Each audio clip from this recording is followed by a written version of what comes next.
le capitaine Romain Chomel de Jarnieux, le maréchal des logis-chefs Alexandre Protin, le maréchal des logis Antoine Serre, le maréchal des logis Valentin Duval, le maréchal des logis-chefs Jérémy Lezier, le sergent-chef Andrei Djouk, issu du 4e régiment de chasseurs, du 93e régiment d'artillerie de montagne et du 2e régiment étranger de génie.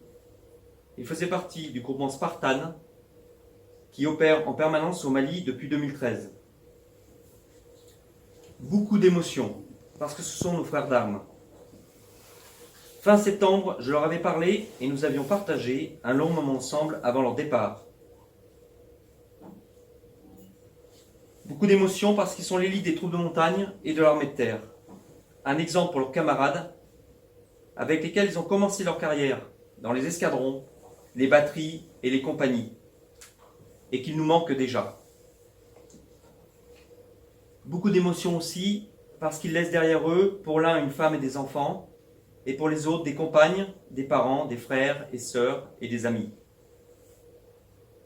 Ces faits de guerre nous rappellent tragiquement que le métier des armes n'est pas un métier comme les autres, que le danger et le risque de mort sont omniprésents. Notre entraînement intensif en montagne et nos équipements les plus modernes nous y préparent psychologiquement, physiquement, nous protègent généralement et nous permettent de conserver l'ascendant sur nos adversaires, comme c'est le cas au Mali. Mais la guerre n'est pas un modèle mathématique. Le risque zéro n'existe pas. C'est au contraire la prise de risque calculée, l'audace qui sauve des vies. Nos commandos, comme les équipages de l'aviation légère de l'armée de terre, incarnaient tous cet état d'esprit de vainqueurs qui ne renoncent pas face à la difficulté, mais cherchent toujours à se dépasser.